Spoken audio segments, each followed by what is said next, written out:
Hello everyone, my name's Malleo, and welcome to another video.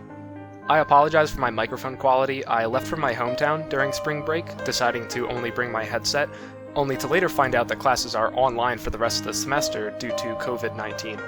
As a result, I won't have a better microphone for quite some time. I also hope that you all stay safe during this troubling time in our world. Today, I'd like to discuss further improvements that have been made in the Paper Mario the Thousand Year Door any percent speedrun route, specifically the newest teleporter room early method, the Unspin clip, which saves a further 10 minutes in the task, so let's jump right in.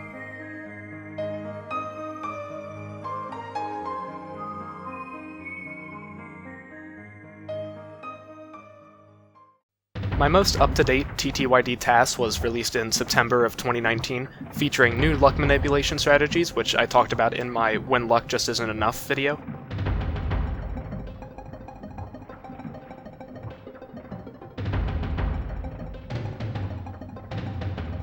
The prologue fence skip,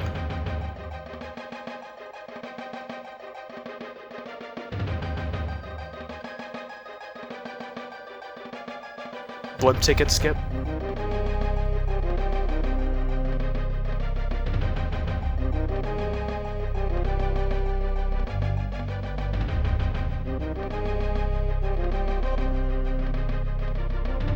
Chapter 7 elevator skip,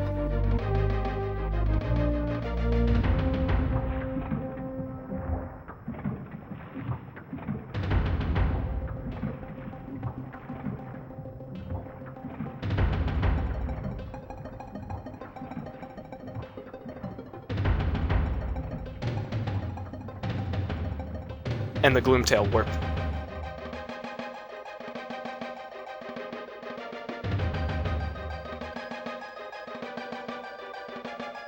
However, at the end of the day, it was a bit saddening to not get a time below 2 hours. That is an incredibly monumental milestone that wouldn't be achieved. Until now.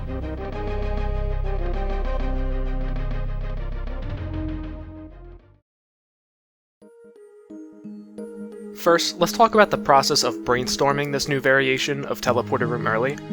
Initially, we suspected that we could lure one of the bandits here over to the left outside the teleporter room. From there, we might be able to squeeze in between the bandit and the wall collision to squeeze ourselves out of bounds.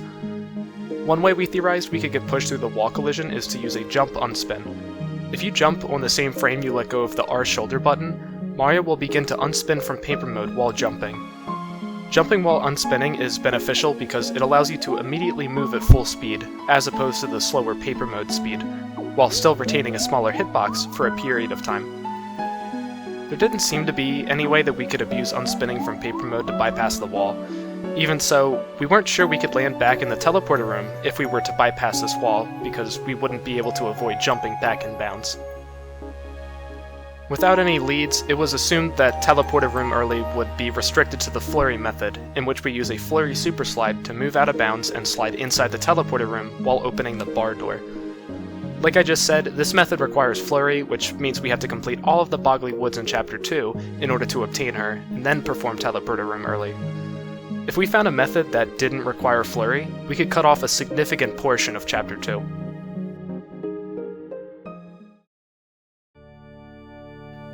Like any good story, this has a happy ending, one that was finally realized on October 17th, 2019. Remembering the previous theory of jumping while unspinning between the bandit and the wall, Really Tall decided to apply this jump unspin mechanic somewhere else, directly against the wall of the teleporter room. After trying for a few hours, Really Tall managed to get this to happen.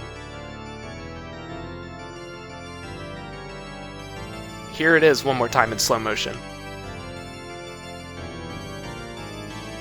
That's right, Really Tall was able to clip straight through the wall. Before I get too ahead of myself, let's first discuss why this is possible in the first place. One important thing to note about Paper Mode is, well, what it's designed to do. Paper Mode allows Mario to squeeze into smaller spaces, such as to access the back sewers room containing the Chapter 2 pipe. Paper Mode successfully allows Mario to move through smaller spaces by reducing his hitbox size, from a value of 20 to a value of 6. So as long as Mario is in Paper Mode, he can squeeze in between gaps that he normally wouldn't be able to in his normal state. Now that I've explained that, it's important to look at the collision of the teleporter room walls, specifically right next to the door. There's a bit of an indentation in the wall around the doorway of the room. Right against the left edge of the indentation is a small gap between walls. While jumping out of paper mode, we still retain Mario's smaller hitbox size for some time. If you jump Unspin at a very precise angle towards this gap, Mario's hitbox is small enough to allow Mario to pass in between the collision edges, allowing him to land directly inside the room.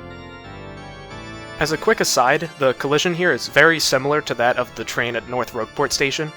We can use this Unspin clip to get out of bounds onto the train tracks before setting up jump storage for Blimp Ticket Skip.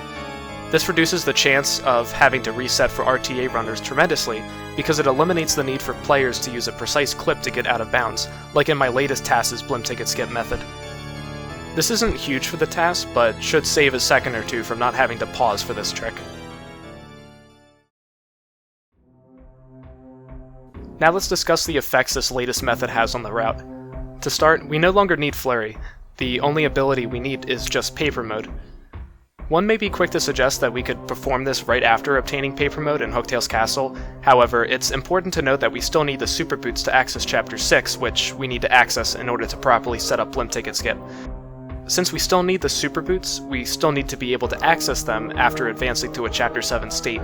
However, a small problem is introduced if we perform Teleporter Room early, too early. If we advance to a Chapter 7 state before going through the Punio cutscene right before Chapter 2, the path to the pipe will not open up.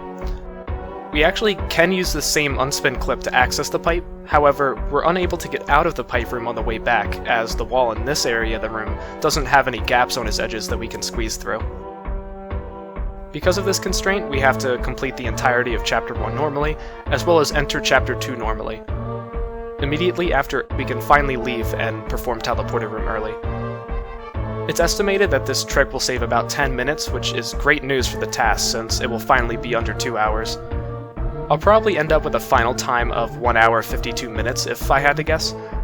I won't be immediately starting on the task, mostly because we need to look over any route change specifics pertaining to start points and such, but also because we have a new glitch theory in the works that needs a separate video of its own. I don't want to spoil it, but this new theory would be the game's next holy grail. It's unlike any other TTYD glitch I've seen thus far, and it just might work. That's all for today. I hope you enjoyed learning about the game's newest breakthrough. Shoutouts to Really Tall again for finding this wacky method, which is a true representation of Occam's razor. Thanks to Solidified Gaming for helping me observe the collision in the room and for re-explaining everything in detail to me. Thanks for watching.